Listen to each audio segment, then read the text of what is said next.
इस वीडियो में हम जानेंगे साइबर अपराध के बारे में और इससे संबंधित सजा के बारे में। साथ ही इससे संबंधित शिकायत हम कहां करेंगे इसके बारे में भी हम जानेंगे। नमस्कार, मैं हूं आपका दोस्त और आप देख रहे हैं द लीगल साइड। आगे बढ़ने से पहले जिन्होंने इस चैनल को अभी तक सब्सक्राइब नहीं किया है वो पहले इस चैनल को सब्सक्राइब कर दें और साथ ही बेल आइकन भी दबा दें। तो चलिए शुरू करते हैं।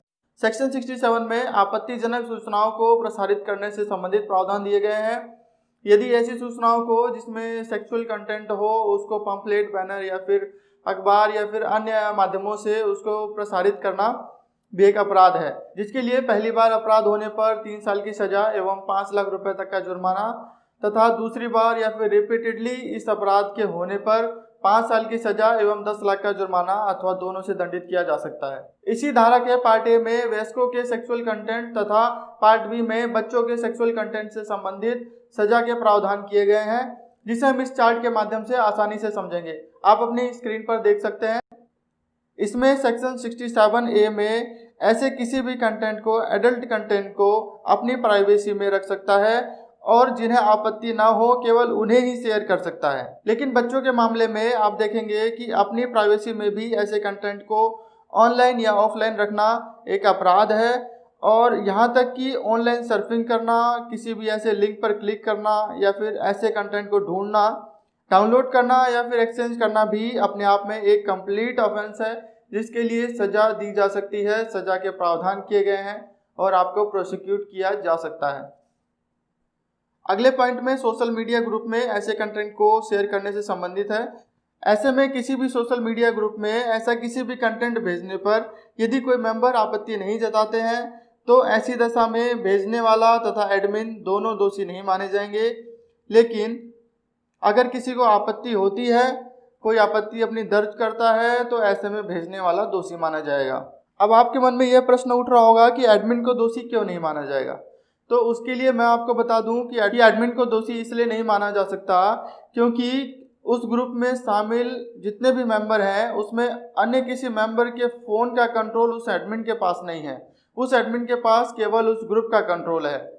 और यहाँ पर अगर दूसरा पक्ष देखें तो उस ग्रुप में भेजा गया कंटेंट भेजने के बाद यदि वो कंटेंट आपत्तिजनक है और कोई इस पर आपत्ति जताता है तो ऐसे में यदि एडमिन एक्शन नहीं लेता है या फिर उसे रिपोर्ट नहीं करता है तो एडमिन भी दोषी माना जाएगा। लेकिन इसके विपरीत अगर हम देखें पार्ट बी में तो सभी मेंबर तथा एडमिन दोषी माने जाएंगे ऐसे किसी भी कंटेंट के लिए जो उस ग्रुप में किसी के द्वारा भी भेजी गई है। दोषी माने जाएंगे यदि आप तुरंत उसके लिए आपत्ति नहीं जताते हैं और ऐसी किसी भी सामग्री को उस ग्रुप के साथ साथ अपने फ़ोन की मेमोरी से भी डिलीट नहीं करते।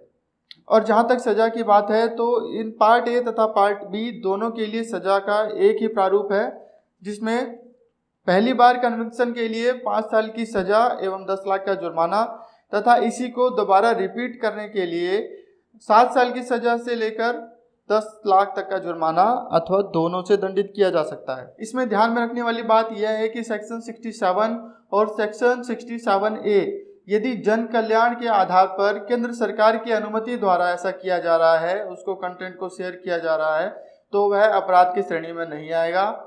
और यदि बिना केंद्र सरकार की अनुमति के ऐसा किया जा रहा है तो ऐसी उल्लंघन पर उसमें सजा के प्रावधान शामिल होंगे। इसमें सेक्शन 69A इम्पोर्टेंट है। अभी रिसेंटली जो गवर्नमेंट ने डिसीजन लिया है चाइनीज़ ऐप को बैन करने का, वो सेक्शन 69A के तहत ही किया गया है। इसमें एक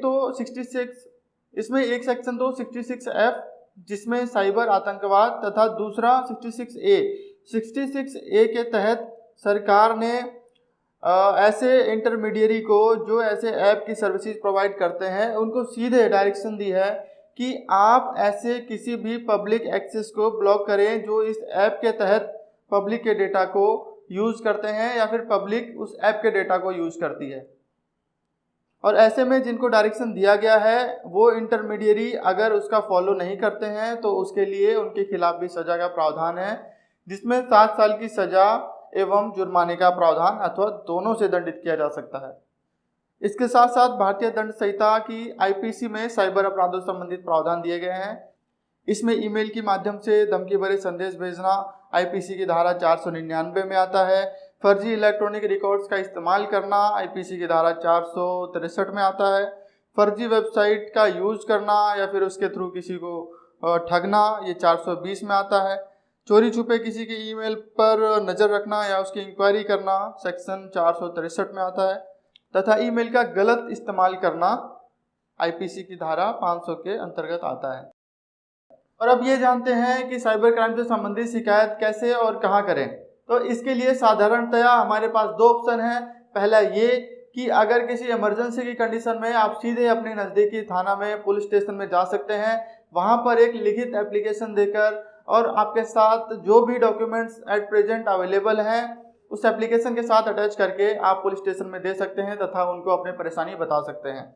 आपकी परेशानी सुनने के बाद वो थाना, अगर वहाँ पर साइबर क्राइम से संबंधित अगर टीम वहीं पर है तो वहीं से एक्शन लेंगे। अदरवाइज उनकी टीम जहाँ भी बैठती है साइबर क्राइम की आपके एरिया की, वो उस कंप्लेन को वहाँ पर फॉरवर्ड करेंगे। उसके बाद वो साइबर टीम उस पर एक्शन लेगी, इंक्वायरी करेगी और ज़रूरत पड़ने पर आपसे भी पूछताछ की जाएगी तथा उस पर कार्रवाई होगी।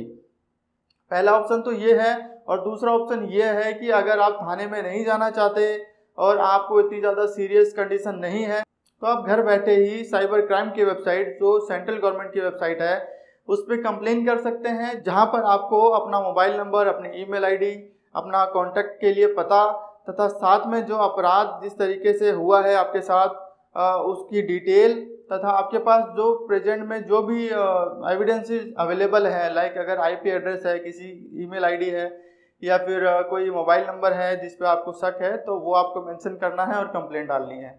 आपकी कंप्लेंट डालने के बाद उस पर कार्रवाई 100% होगी और उस पर आपको फीडबैक भी मिलेगा। इस वेबसाइट का लिंक मैं डिस्क्रिप्शन में दे दूंगा, आप वहां से जाके देख सकते हैं। और ये बात ध्यान रहे कि आप किसी भी साइबर क्राइम का, छोटा हो या बड़ा, उसको जरूर आप उसको कंप्लेन करें। ऐसा नहीं हो कि आपका छोटा मोटा जो भी क्षति हो रही है आपने उसको एडजस्ट कर लिया, कॉम्प्रोमाइज़ कर लिया और फिर आपने उसकी शिकायत नहीं की। इससे आपका नुकसान तो हुआ ही हुआ, साथ में जो अपराधी है उसका हौसला भी बढ़ता है और उसमें अपराध करने की प्रवृत्ति और भी अधिक बढ़ जाती है।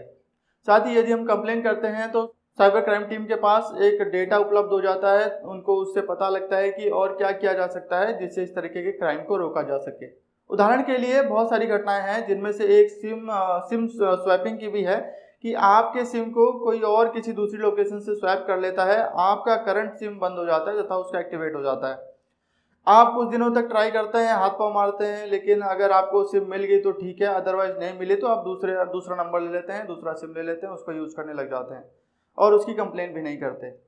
ये आप तो छोटी बात समझते हैं, आपको लगता है कि नॉर्मल सी बात है और चला गया दूसरा नंबर यूज़ करते हैं, बट ऐसा नहीं है। हो सकता है कि उस नंबर का यूज किसी साइबर आतंकवाद के लिए यूज किया जा रहा हो या फिर कोई ऐसे साइबर क्राइम के लिए यूज किया जा रहा हो जिससे किसी और को क्षति पहुंचाने की कोशिश की जा सकती है।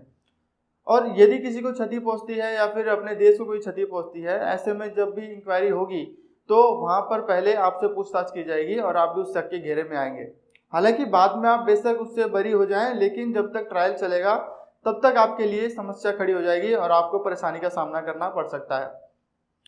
लेकिन यदि आप उसकी कंप्लेंट कर देते हैं तो अपराध होने से पहले ही उस अपराधी को रोका जा सकता है तथा क्षति को कम किया जा सकता है। तो दोस्तों, उम्मीद करता हूं आपको इस वीडियो से काफ़ी सारी जानकारी मिल गई होगी। यदि अब भी आपके मन में कुछ प्रश्न है इस कानून से संबंधित तो आप नीचे कमेंट कर सकते हैं, मैं आपका जवाब देने की कोशिश करूंगा। और यदि आपको वीडियो पसंद आई है तो लाइक करें और इसको अपने दोस्तों के साथ शेयर करें।